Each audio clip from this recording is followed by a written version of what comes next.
Little bit of story time. Take you way back. I think it was 2013. It was going to be a massive event. Massive event.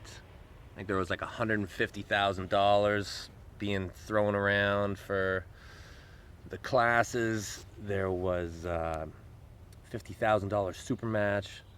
Travis and Michael. But it was a Marvin deal. And although Marvin has been responsible for some of the biggest things that have ever happened in the sport, he also sometimes approach with a little bit of caution. So I think it was 6 days from the event, and it was still like green lights, still looking good. So I'm like, man, okay, all right, this is actually gonna happen. So I booked my ticket, and then I think it was like 4 days from the event, I'm on the phone with Michael, and he was like, Devin, I've got a bad feeling about all this. Something's not right. I'm pulling out. And I'm like, oh, damn, I just booked my ticket and I didn't book refundable. So, yeah, it's like 3 days from the event, and it's like, word is out that, like, it's canceled. UAL comes in, swoops in, saves the day, whips together a quick tournament. Show up in Vegas, and all the people are pretty much still there. Like, a lot of people came from all around the world. $10,000 a class, 2013. That's really serious money. And but everybody's like mentally just gone, right? Uh, yeah, guys are like not making weight anymore. Guys are like, just partying and just being like, whatever, I don't care anymore. I'm mentally no longer engaged. Um, but we definitely got critical mass for a great event. So,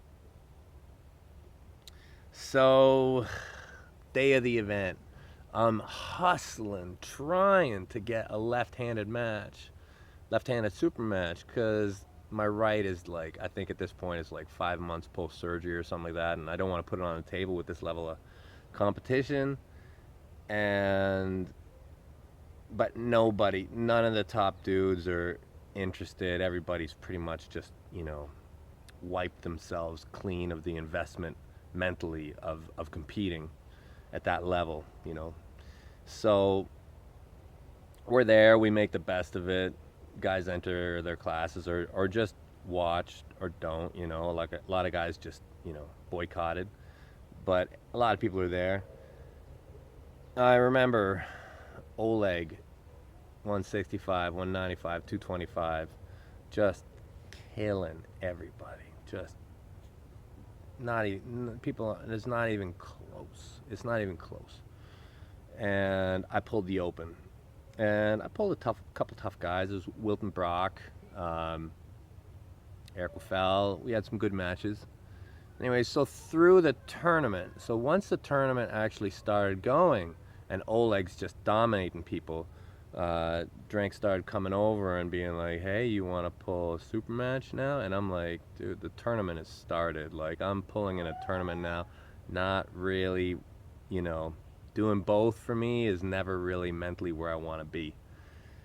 So I'm like, no, no, kind of leave me alone. But as destiny would have it, I won the open, and Oleg just ripped through all his classes. And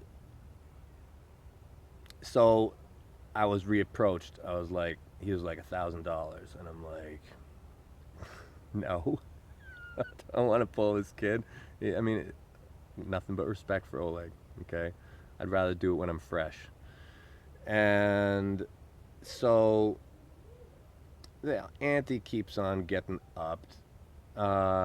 Ended up, he threw in, I think it was $5,000. Ended up being the prize for the whole thing. I was trying to get it split and everything because I really didn't know if I could beat this kid, and I was not. my best after pulling Waffel and Wilton, even though I'm sure he was, he had his fatigue as well, even though it didn't look like anybody slowed him down in all those classes. So here's the point I'm getting to. I see all these videos online that Oleg's, saying he wants to pull me for $10,000, and that's cool, man. That's great. That's great. I thought that these videos were actually old, and they were from like a period before I had my opponent picked, which is Dennis, for November 17th. So I feel like they were recorded actually beforehand, and PAL is just kind of putting them out now to stir the pot, maybe. I don't know. But there's a lot of things that were said in this video that I'll just quickly address to Oleg.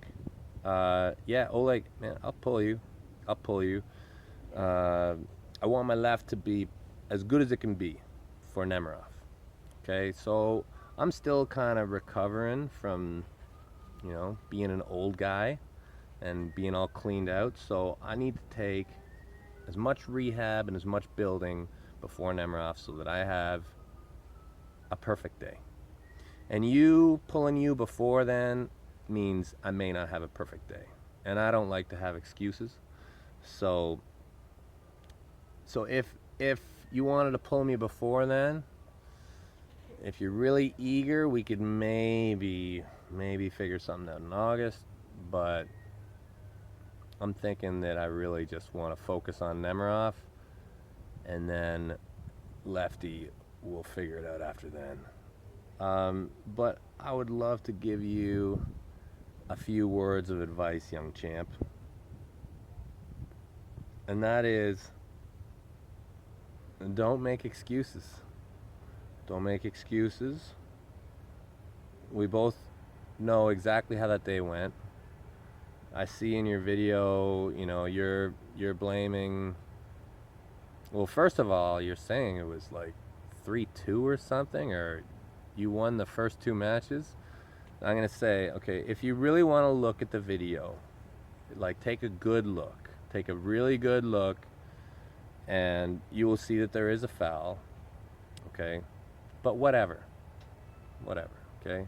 If you want to ignore the foul, we'll say you won the first one, okay? Which, we can just say that. But you never did anything after that, okay? So you may have got the first one, which you didn't, but in your own head, I can see how you can maybe kind of go there. But I don't see how you can say on a video that you won the super match and be blaming the referees and stuff. The best thing you can do is just learn from that match. Don't put blame in anybody outside of yourself, okay? And this is me, talking to you as a guy that I really respect, okay? I think, Oleg, I think you got all the tools to be, you can take this as far as you want. Left-handed, you can take this thing right to the end, okay? But always blame yourself first, young man. All right, champ? I beat you that day. We'll have another day. Get that shoulder working.